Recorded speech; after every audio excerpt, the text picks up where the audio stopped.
Good evening and welcome to Rakestraw Books live at home. My name is Michael Barnard. I own Rakestraw Books in Danville, California. And with me today are Kathy Moore, Kate McCarroll Moore, the author of Elinormal, and Kristi Yamaguchi. And Kate has been one of the store's best friends for more than 25 years. The very first event that I did at Rakestraw way back in 1995 in July was an event with Kathy and her students. And we have been working together ever since. So we're thrilled to have her here today as we celebrate the publication of her first novel. And with her is Olympic medalist Kristi Yamaguchi, and they work together now at Kristi's Always Dream. So thank you both for being here today. Congratulations, Kathy, on the novel. Thank you. And everybody out there in the audience, if you've got questions, type them into the Ask a Question box at the bottom of the screen. Take a look at the questions that are there already, and if you see your question, vote for it. And questions that we see a lot of votes for are more likely to get picked up, although I try not to skip any.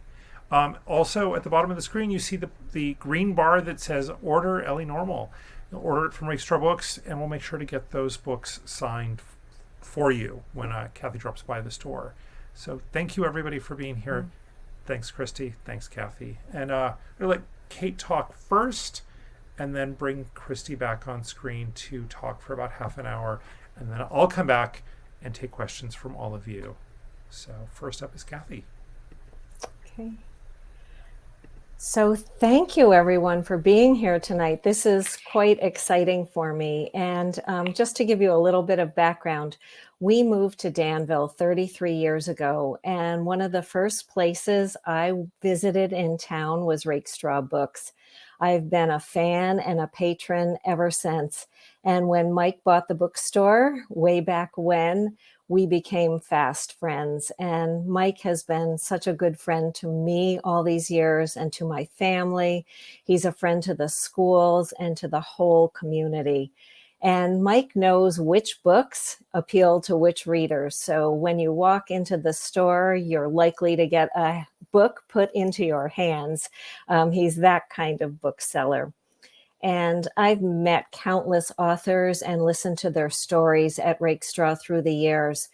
Dozens of Pulitzer Prize winners and novelists, picture book writers, and celebrity authors. And so it is not inconsequential at all to me that my friend Mike is hosting me in his bookstore that I've come to love so much.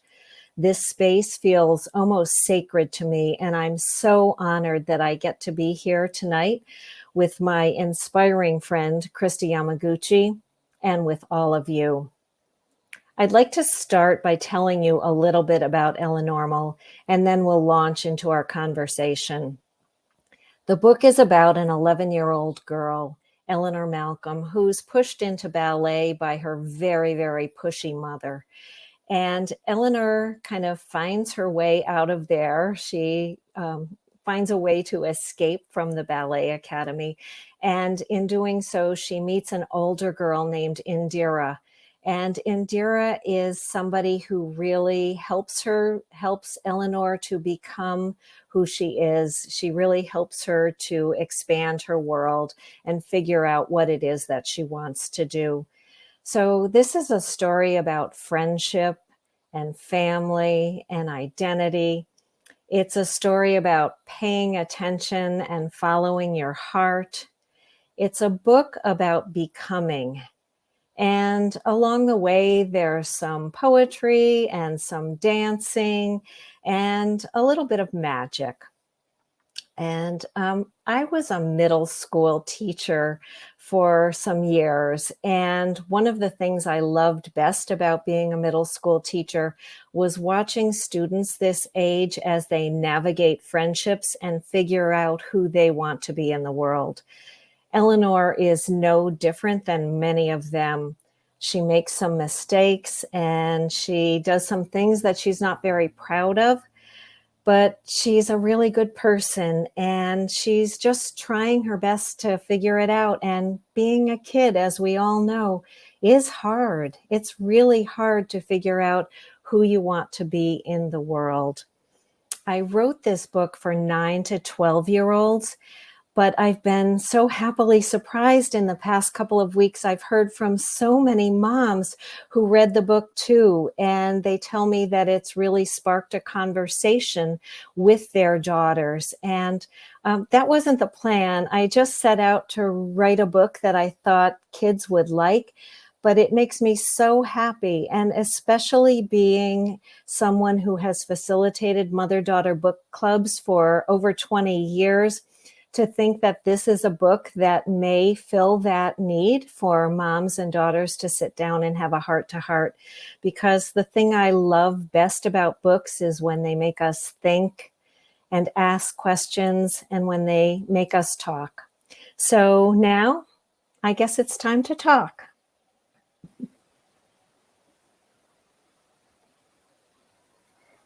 Hello, Kathy. Hello, everyone out there. And I'm so honored to be able to have this conversation with you and to be in the position to really hear about your story and your inspiration. And of course, Elinormal. I was so honored to be able to read it, and I absolutely loved it. And certainly it is one that I'm encouraging my daughters to read for that exact purpose, like you said, to be able to sit down, have a conversation, and I think they will love it too, as everyone else here. So remember that bar down below, order your copy now. But let's chat a little bit and start at the very beginning. Like, what really inspired you, Kathy, to become a writer? Well, I guess I could probably narrow it actually down to fourth grade. When I was in fourth grade, I had a teacher, Mrs. Tebalt, and she brought us to the library. And the library in our school had the different sections of the library were designated for different grade levels. So Mrs. Tebalt took us to the fourth grade section of the library. And I remember standing there staring and looking at all the books there. And I couldn't find anything that I hadn't read already. And I just didn't know what to do. And Mrs. Tebalt kind of picked up on that, and she took me by the hand and she brought me over to the fifth grade shelf. And she pulled The Secret Garden off the shelf and handed that to me. And that was really it. That was the moment. I still remember it so clearly.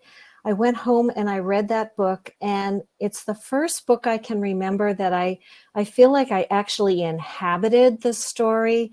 Like, I really got to know Mary and got to know Dickon and Colin and that garden. And I just wanted to be there with them. I wanted to be in that book. And even as a 9-year-old, I was able to figure out that writers are powerful, that they can really create whole worlds, or they can make a person. They can come up with a character and breathe life into that character and make us want to be there with them and make us want to be part of the conversation. So I guess I kind of wanted to be powerful like that. And I just always wanted to be a writer from that point on. I always thought of myself as a writer. And in fact, I thought of it so much that there was a TV show at the time, To Tell the Truth. And I used to fantasize all the time about being on that show and being the youngest published author to ever, be on television. And I would practice all my lines that I was going to say on that show. I really, really felt that was my destiny. And of course, that never came to pass. And I didn't end up being the youngest published author. In fact, I'm probably one of the oldest debut authors there is. Well, I doubt that you're the oldest, and it's never too late. And I think that your story kind of tells us, hey, keep dreaming, keep pursuing those passions that you have, because you never gave up on becoming published. No, I never did. I never did. And we are so lucky to be able to have all that you are bringing to us now. And, I think... tell us a little bit about the first book that you published.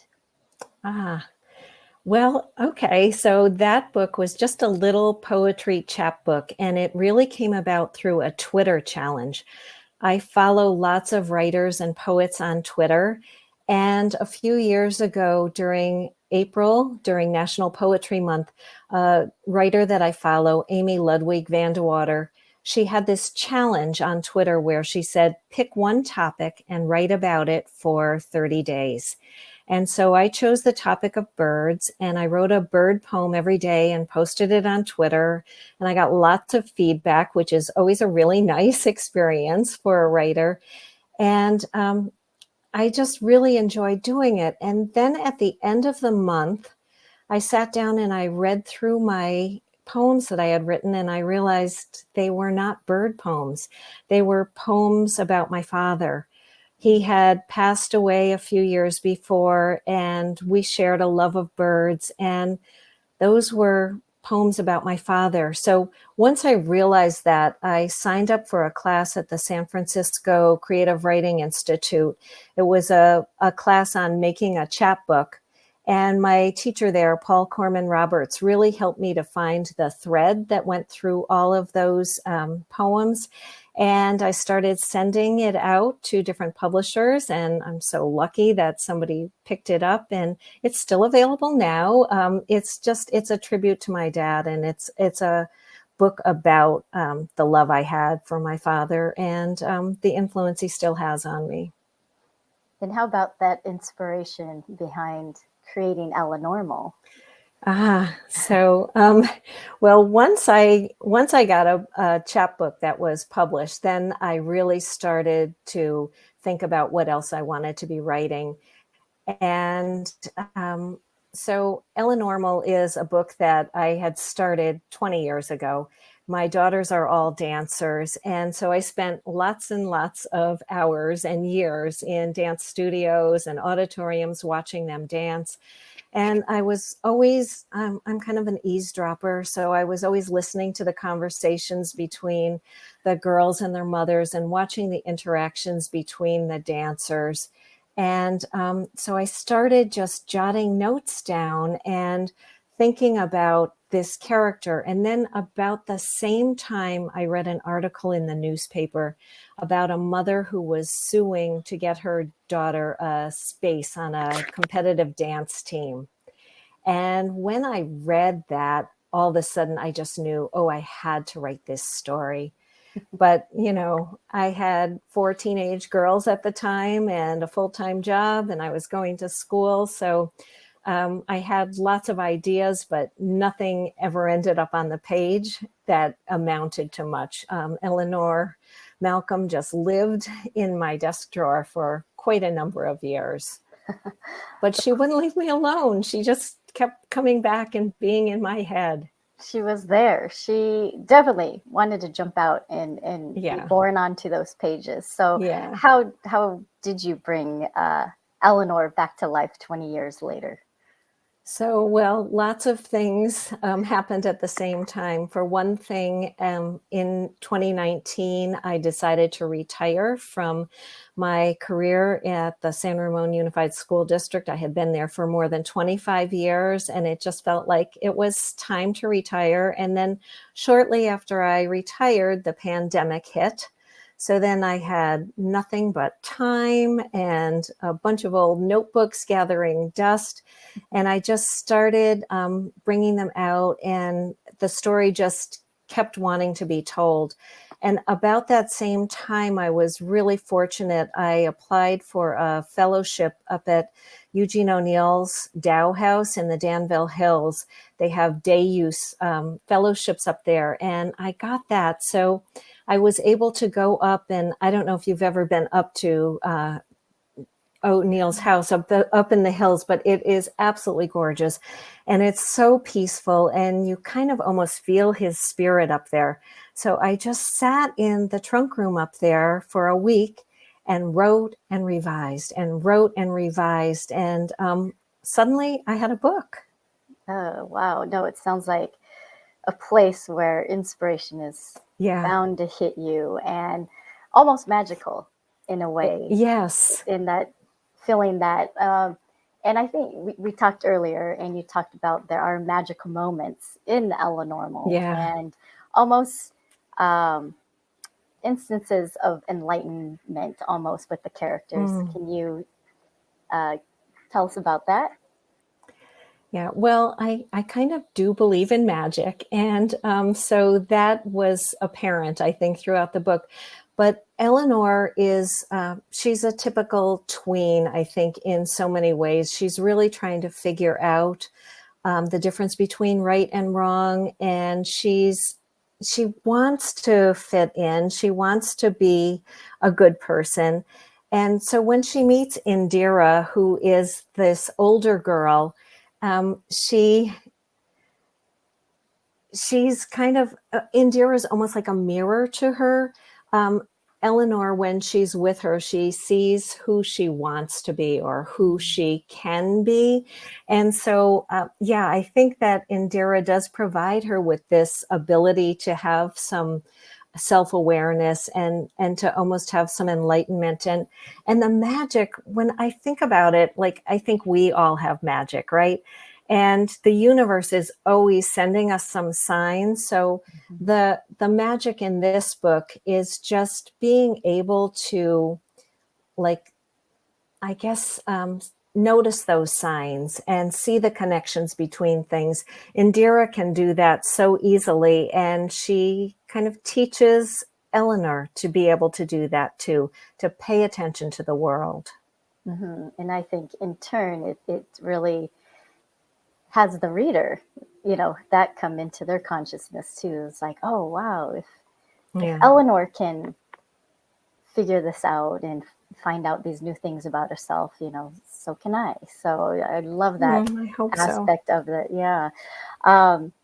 So there are some special moments, or so many special moments throughout the book, and places where, the traits of the characters really shine through. And I think you have like a perfect excerpt from the book. I don't know if you have it handy, if you want to give us a little excerpt of one of your favorite parts.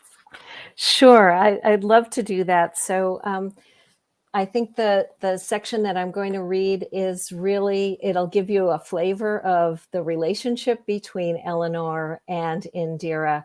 This is from the chapter called Unschooled. It's chapter 9, and I'm just going to read the first 2 pages of it. So thank you. I do my best thinking when I walk, Indira tells me. So let's take a little stroll. She adjusts her backpack, and I pick up my dance bag. I'm working on an important project right now, she says, and you can help me. Oh, cool. I love projects. Right now, I'm trying to figure out what my science project will be. I love science. Well, good luck with that. Science projects are lame. What I'm working on is not for school. Oh, I say, yeah. What I want to know is why we never get to do anything meaningful in school. I mean, really. Miss Friss had us looking up the vocabulary words from The Great Gatsby all period today. What does languidly mean? Use it in a sentence. Then tomorrow it'll be on some ridiculous multiple choice test. But none of the choices will be what it really means. She stops walking and turns to look at me. The supposed correct answer will be listlessly or sluggishly or something lame like that. And if I write in the margin, well, I think Fitzgerald kind of was a poet because he said they walked slenderly, languidly into dinner. And that doesn't really make me picture listless or sluggish. It's more like seductive, I mean, really, Miss Friss, think about it. She takes a deep breath and brushes the hair out of her eyes. They're walking in this slow, deliberate manner in front of the guys, kind of like they're saying, I have you in my power. Not like I'm listless or sluggish, but she'll just mark it wrong. She bends down and scoops up a little stone on the path and then slips it into her pocket. Plus, Indira continues, I never even can finish the test because every ridiculous multiple choice question needs to be explained. and I'll just end up flunking the test. Teachers want you to be so dumb. And I just have to say, as a teacher, that was really hard to write because I don't believe they want you to be so dumb. But that's a little bit of the interaction there.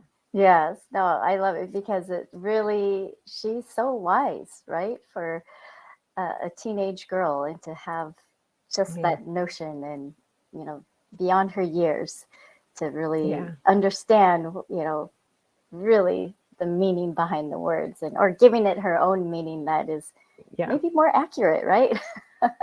than what will be on the test. Well, this, again, such a great preview of what you guys will enjoy with this book. And Elinormal's fabulous. And even at the end of the book, there's not really an end, right? There's something else coming beyond. So what's next for Elinormal, and when can we expect something? Well, I'm glad you asked. New Girl, The Further Adventures of Elinormal is coming out April 15th. And I have to tell you, I'm actually very surprised that it is, because when I finished writing this book, I just thought, okay, this story's been with me for 20 years and now it's done. I've completed it. I've said everything I want to say. And my publisher, Marty, she said to me, so what comes next? And I said, well, nothing. I'm finished. I think I got everything I wanted to say about Eleanor out in this book. And she said, oh, but I want to know what happens next. And so I walked around for a couple of days thinking like, no, I'm done. The book is done. Eleanor is done.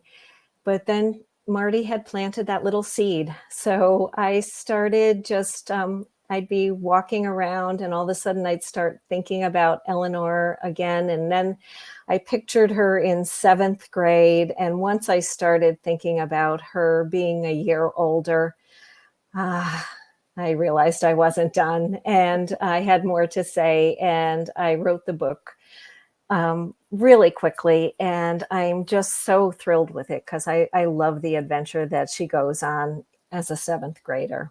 And she learns so much more about herself.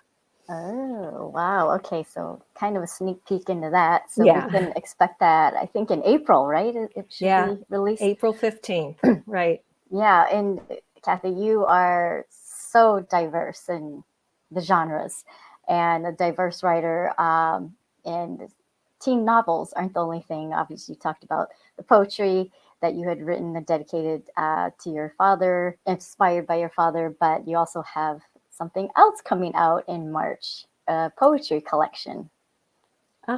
Yes, I do. So I have, as I said, the small poetry chapbook, but then in March, there is a full collection that's coming out. And it's 50 poems, and it's a really unique take on the poetry genre, I think. It's called Alpha Poetica, a poetry primer for the everyday poet. And so you can read those 50 poems just for the poetry. But what I've done in this book is I have, before each poem, there is a little bit of an inspiration. So a paragraph or two explaining how the poem came to be. And then after the poem, there's an invitation. So I give the reader a prompt and give them some things to think about and something to try so that they can write a poem on their own. The 50 poems are in alphabetical order, and it's really, they're easy prompts to follow, but I just want readers to know that poetry is such a wonderful, wonderful way to express yourself, and it's not hard. And so here's some ways that you can try it on your own. I think that teachers will really like this book, but I think that anybody that likes the world would just like to try their hand at writing some of these poems. So that is coming out in March. And then I do have a few other things, a few other irons in the fire, I guess. I've completed another novel for children. It's totally done. And then there's another one that I'm 75 pages into, and neither one of them have characters that are Eleanor or any of her friends, different settings. But I'm really excited about them. And I've got 3 picture books that are completed. I'm shopping around looking for a place for them to land in the world. And then, of course, I have my notebook that is just chock full of ideas. And I don't think I'm going to be running out of ideas soon. Well, see, you hit the ground running at Yeah. 60 something, right? And, Yeah. and there's no sign of you stopping. It's so incredible. You're just an inspiration to so many to, like you said, every day, keep that mind going, keep writing, keep those stories coming. And, Yeah. I think so much of that comes from just reading yourself too, right? Oh, Um, yeah. yeah. And, you've had a distinguished honor of being San Ramon's Poet Laureate for 2012 to 2018. Mm-hmm. And kind of tell us what that was all about and some of the amazing things that came out of that. Oh, sure. So being a poet laureate is a really special honor. And I'm so glad San Ramon has had one now for almost 20 years. I was the 3rd poet laureate, and I know lots of cities around the country have their own poets laureate. There's a national poet laureate. Robert Frost has been the U.S. poet laureate, Billy Collins, Rita Dove. If you saw Amanda Gorman at Biden's inauguration, she was the youth poet laureate. So it's steeped in tradition. It's really a fabulous, fabulous honor to have been the poet laureate. And I actually learned quite a bit about writing poetry during my stint in that office, because when you're the poet laureate, you get a message, an email or a phone call that tells you this event is happening in 2 days or next week or whatever. Can you write a poem and come read it? And so I realized real quickly that you can't wait around for inspiration. I always thought as a poet, you waited until, the muse spoke to you and you were inspired, but it's really not true at all. The invitation to write is really the inspiration. So as soon as I would get one of those phone calls, I would just start thinking and jotting notes down, and suddenly, a poem started to form. I got to do some really cool things in that area too that I never would have been able to do. One of the things in San Ramon, there's a dance company, Jumpin' at the Sun, and they asked me to write a poem that they then choreographed and presented in a performance. So that was really neat. And I also got to work with a jazz band.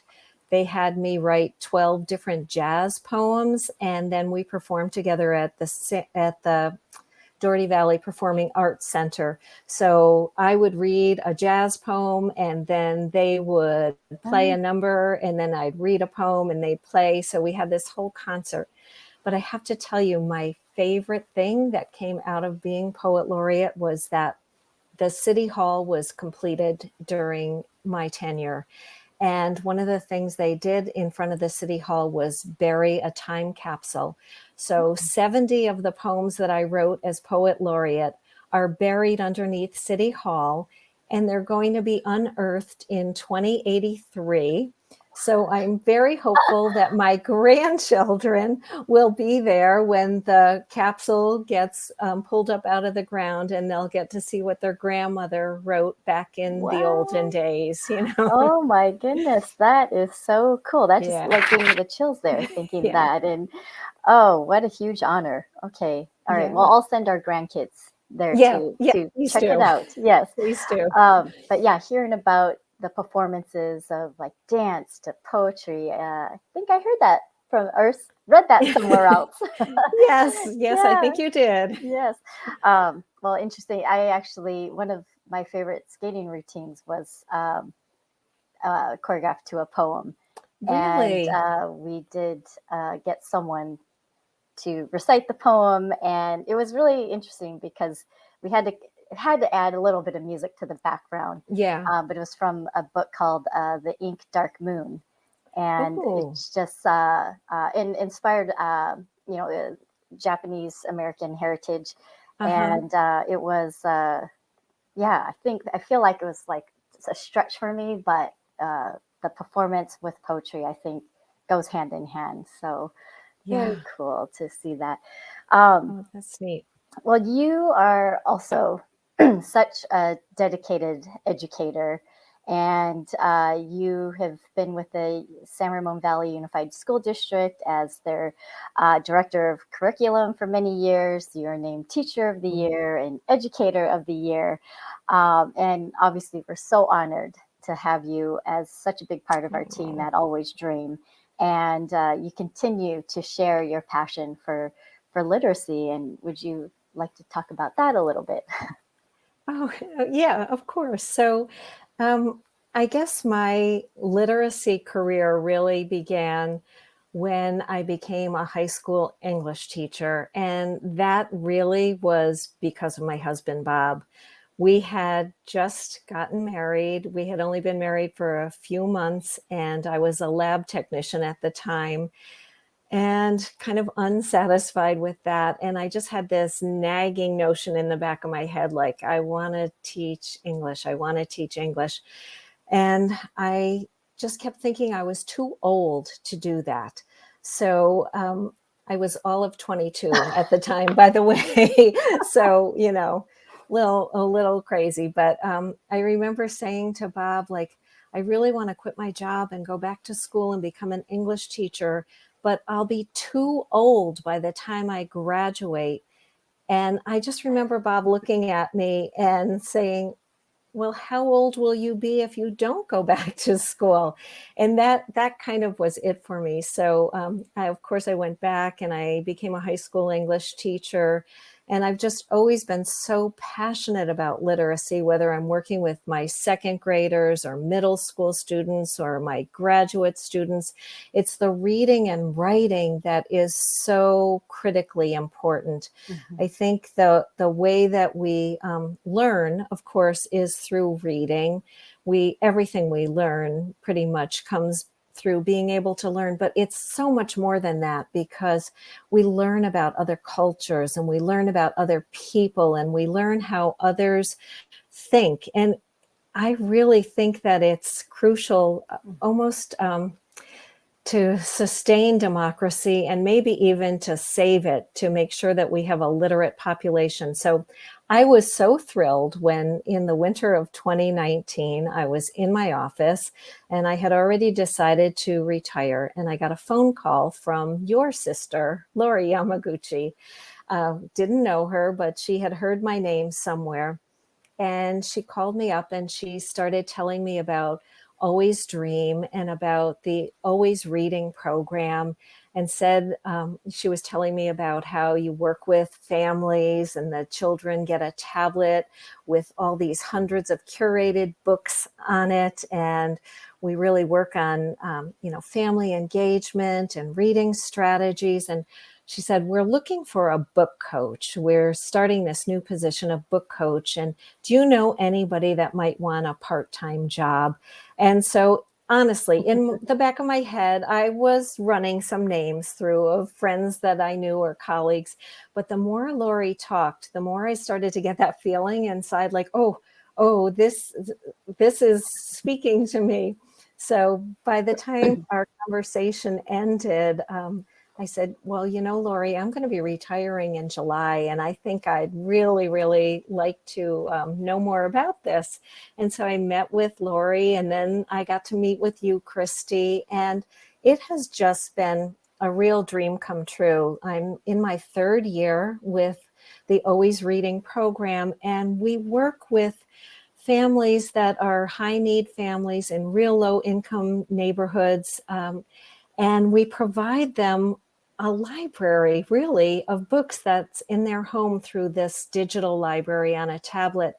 And I think that last year, especially during COVID, when the schools were closed and the libraries were closed and everything was just upside down, we were able to work with these kindergarten families, and they read hundreds and hundreds of books during the year. So I think that literacy and early literacy especially is just so critically important. And I'm so honored that I'm part of your foundation. Well, I think we feel honored to have you, and we're so thrilled for your success and future success, because we know that this is just the beginning for you as an author. Do you have, continuing on kind of that education and inspiration vein of thought, any inspiring or advice for young writers out there to bring a story to life? Yeah. Well, I love teaching writing. It's just my favorite thing. And so I've worked with so many young people. And I think the best advice I can give anyone that is trying to write a story is to know your character. And I think about several years ago, like many years ago, I took a class with Paula Danziger. She was a children's book writer. She's since passed away, but she wrote these really funny books. And I remember she was telling us that the way she got to know her characters was she just puts their name in the middle of a page and then draws a circle around them with little spokes kind of coming out. And then on those spokes, she writes different things like what's in their closet. What does their bedroom look like? What do they eat for breakfast? Who's their best friend? What are they afraid of most? What are they wanting to do? What do they need? All those things. And then that really helps you get to know your character. So that's advice I've always given to my students. And even if you don't use all those things that you've written down in your story, it will give you an opportunity to really get to know the character so that they come across as authentic. So I would say that first, and then read, and write, and believe that everyone has a story to tell. So many times people will say, well, nothing important happens to me, or nothing interesting happens to me. I don't really have a story. I don't know what to write. And so one trick that I've used that has been so successful is just to say, pick up your pencil, and turn to a clean page, and write down, I don't know what to write. But if I did, and it is like magic. Wow. Something just comes out of the end of your pencil and you're off and running. So the whole point of that, I guess, is just start. Just get something down on the page and start. Very good advice. And I think as a picture book writer, I will take that advice for sure. I'm listening intently with everything you're saying, Kathy. How about any favorite books that you have, either past or present, or things like I don't know, that inspire you? Well, quite honestly, I have so many favorite books, and generally the book that I'm reading right now is my favorite book. I love stories, and I really love books that I read. But if I think back on it, when I was in 9th grade, I read Great Expectations, and that story has lived with me ever since. I loved The Great Gatsby, and I loved To Kill a Mockingbird. I mean, those are timeless stories. I think if I'm talking about kids' books, of course, The Secret Garden, that will always be my touchstone book. But Little Women and Charlotte's Web, The Giver, Poet X, Long Way Down. There's so many good books being written right now. And then if I think about maybe picture books, I know that Peter Reynolds is a real friend of mine, a favorite. Some teachers and I got to study with him several years ago at his Babel Vision Studios, and I love Ish and Sky Color and I Am Peace, all his books. He just has such heart. And then I have to say, Kristi, Dream Big, Little Pig is one of my all-time favorites. back when it You don't first have to say came, that. well, it's true. And when it first came out, I know that you read over at the Doherty Valley Performing Arts Center. And I was there in the audience, and it was a bunch of little kids and their moms and me, because I love that book. I love how you write about your passion. I love how that's the story of persistence and the story of following your dreams. And I just think we need to get those kind of books in the hands of kids. Oh, well, thank you so much. Thank you. Oh, Yeah. it's so Any true. positive message that you can get out there. And, it's not always a perfect road, right? And Poppy Right. finds that out. You're going to hit bumps in the road. You're going to have challenges. But, like you, your dreams are there, right? If you keep at it and you keep Yeah. going after it, you never know what can happen, right? You never know. No, that's Yeah. so true. Are there any other things about Elinormal that you want to tease us with, or anything else you want to say to your captive audience here? Sure. Well, I was just thinking about this, the whole idea of writing process, because right now, November is National Novel Writing Month, NaNoWriMo. So I know a lot of my writer friends are right now busily writing their novels, and it's a good opportunity for anybody that's listening to say, ooh, I'm just going to see how much I can write every day. And one of the things about the process that is interesting to me is that a lot of writers I know, they have a plan or they have an outline and they know exactly where they're going to go. And as a matter of fact, I heard John Grisham speak a few weeks ago about his process. And what he was saying was, you need to know where the book is going to end. So when you start writing, if you don't know the end of the book, you're not ready. And I thought, oh, well, that's a little scary because my brain doesn't work like that. Like, I never know what's going to happen next. I do know my characters really well, though. And I think especially with Eleanor, she lived in my head for 20 years. So I know exactly how she's going to react to everything. But you have to just, I think, trust in the process and write in the way that feels right for you. And, find your own way. But I do think everybody has a story. And I think that everybody that's listening right now could take the opportunity to just start jotting down, like, what are the things that are important to you? What are the things that make you tick? So much of me is in Elinormal. I realize that as I read through it again, I'm like, oh, I think I was thinking that. So, yeah. Oh, I love hearing that. I'm sure everyone else does too. And it's really fascinating to hear. Every writer has kind of a different process and way of going about it. But I do love your advice of like really, really getting to know that main character and creating them wholly, right? In every aspect of their life, and likes and dislikes. And then it really grows from there. Sure, because even Poppy, I'm sure she's a pig, but you know that character really well, right? Absolutely. And I keep telling people it wasn't meant to be autobiographical, but you kind of seem to be pull from a lot of personal experience. Definitely. Yeah.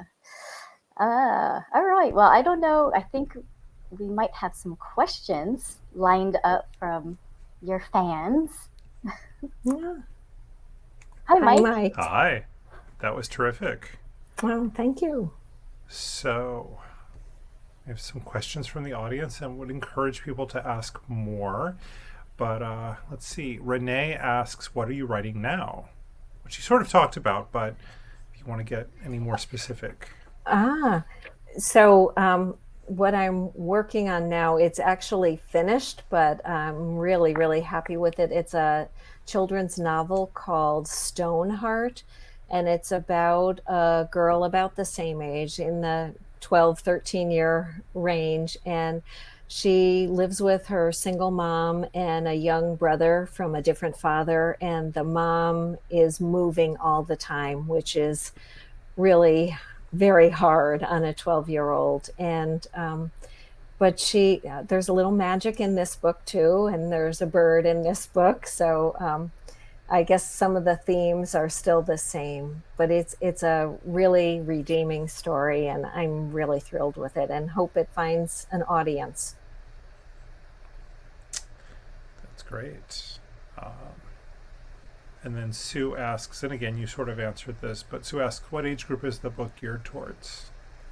Well, the new one or Elinormal, all of them, I think they fit in that middle grade range, fourth grade to seventh, maybe eighth grade is a stretch. They're in that tween stage that I just feel really comfortable. I don't know why I've chosen to write in that age range, but I've worked with mother-daughter book groups for such a long time. In fact, I started at Rakestraw when my daughter Carrie was in fifth grade, running that group. We're still together, by the way, the mothers and daughters, some of them from that group. So, readers and writers form long-lasting relationships. So I guess girls at that age, boys at that age, kids at that age, just trying to figure out who they are in the world, they just intrigue me, and I like writing about them. And let's see. Kristi, this one is for you. Joe asks whether there'll be any chance to see you skate in person over the next few months. Ooh. Well, I think the performing days are behind me, but we are having our little ice rink at San Ramon City Center again this coming winter. It's a little holiday seasonal rink, so you might see me out there with my family or friends during the holidays. So no big tricks, but maybe just gliding around. But Kristi has a daughter that's a skater too, and we might see her, right, Kristi? Oh, maybe. Yeah, her skates are collecting a little bit of rust on the boys. Dear. But but I'm sure in the fun atmosphere of the holiday rink, she'll get out there. Good. So how do you juggle your obligations as a writer and a grandmother? I wonder if one of my daughters wrote that. That's from Grace. So. Okay. Well, it's really hard, and I try to find time each day to write. And my grandchildren live close by, but I probably don't, between work and writing, I don't see them more than once or twice a week, and we're going to start changing that. I've got a date with my 2-year-old granddaughter tomorrow to go to the public library and sit in the children's section and read. So I'm trying to find balance. I'm always trying to find balance, and I'm not good at it. Most of us aren't. Yeah. And what's your favorite activity to do in your free time outside writing? Reading is number one. I belong to 4 book clubs, so that means a lot of reading every month. And I started painting when I retired. My friend Carol and I have taken some different classes together, some watercolor classes together and some oils, and I do find it incredibly relaxing. It's very meditative. I enjoy painting. I'm, of course, a real newbie at it, so you wouldn't hang them up in your house or anything, but it's really just, I don't know, I like expressing myself through different medium, and I'm trying to get better. My mother, by the way, is 90 years old, and she took up painting about 5 years ago, and she's getting really good. So there's hope. There's hope. That's terrific. Yeah. And maybe for both of you, can you talk a little bit about writing rhythm, writing process, how you approach just the sort of the work of it? Do you want to start, Kristi? Okay, I'll start because Yeah. I'm a different level of writer than Kathy is.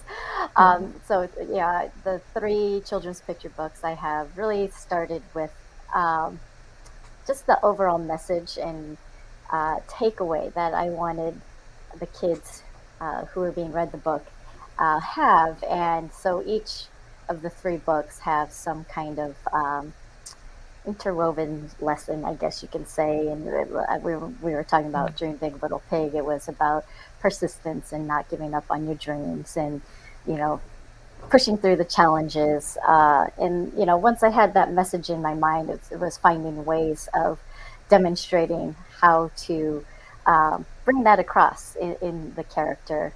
Um, and keeping it fun. But I did a lot of writing, and I think because, you know, I'm a fairly new writer and I'm not as clearly not at the level of Kathy, but, Yeah. you know, it took a lot of editing with my editor to kind of get it down to the few words that a picture book kind of allows. So, you know, trusting that the illustrator was going to really try to bring across some of the things, so I didn't have to explain everything on in words, but really kind of the key messages, and then you know, collaborate with the illustrator. Well, I think Kristi is being really humble because writing a picture book is hard work. To narrow down what you want to say into so few words and be able to get the message across, that's really hard. So Yeah, it really is. yeah, yes, we know, right? It takes a lot of work just kind of scaling things back and back and back until Hmm. you've got the message clear that kids can understand and enjoy. For me, I think one of the things is the joy that I find in writing, and I've know so many writers that say, "Oh, it's a grind. It's just so hard. You sit there and you have the blank page and you're just trying to crank out words and it's painful." And I've just never, ever, ever felt that way. For me, writing is just joy. I love that process. I love when things that happen at the beginning of a book start to reappear later in the book, and you realize that there's all these things that are in your head that are just waiting for a time to emerge. So it's exciting. Like, I get in the zone, and I think most writers do that. Like an athlete gets in a zone, right? Where you sit down and you start writing, and suddenly hours have gone by, which might speak back to why I'm not so great with balancing the other parts of my life, because I can sit at this desk for way too long and be very happy. And do you write every day? I do. I do. I start every morning. The first thing I do is I grab my phone and I read a couple of poems, and that kind of gets me in the mood for starting a day on a happy note. And then I do write every day. Not always in the book that I'm working on. I'll be writing some poems or some different blog posts or something like that. But yes, it's a habit every day. Good. Okay. And you said the sequel comes out in April, right? It does. April 15th. I Good. can't Hopefully by wait. then we will be able to have in-person events. I hope so. I hope so. But this is really, really cool because I'm seeing so many people on here who live way far away and wouldn't be able to make it to this event tonight. So there is a definite upside Oh, there to are these real virtual advantages. launches. Yeah. Absolutely. No, Yeah. that's true. And we've had a lot of fun with them. Yeah. We've almost all of them have been conversations, which brings a very special element to it. Yeah. And then being able to be more flexible for people's schedules, and you can watch the replay, and then that we can have an audience from a lot further afield Yeah. is really fun. Yeah. So we do have a couple coming up. I should make a couple quick commercial announcements. Sure. On Saturday morning, Sarah Widman, who is a wonderful English novelist, will be joining us to do her only U.S. event for her new novel, Still Life. Still Life is the new Good Morning America book club pick, and it's also my favorite novel of the year for Oh, grown-ups. It's wonderful. And then next Tuesday, we are part of a group of stores presenting the U.S. launch for Ken Follett's new novel, Never, his first thriller in a number of years, after several years of historical fiction writing. And he will be in conversation with the Right Honorable Catherine Ashton, Baroness of Holland, formerly the High Commissioner for Security to the European Union from Great Britain. oh goodness. So quite Wow. something. Publicist thinks that will sell a lot of tickets. So Yeah. we will see. And Kathy, will you stop by in the next couple days to sign books? I would be delighted. Yes, I certainly will great. do that. Thank you so So- much. Yeah, if you order books, make a note in the comments field, and we'll make sure to have them signed and personalized for you. Thank you for being here, both of you. This has been terrific. Yeah. Thank you. I want to thank you, Mike, and I want to thank you, Kristi. This has been so much fun for me, and I just want to thank all the people that joined in, and my family especially, who inspire me each and every day, and especially Bob. Gotta give a shout out to Bob. Well, congratulations, Kathy, and Thank thank you, Mike, for hosting this. And we can't wait to see more Elinormal or Eleanor Yeah. and her adventures. So yes, order your book, get it autographed by the author. Thank you. Thank you. Have a good evening, everybody. Stay safe. Good night. Good night. Good night.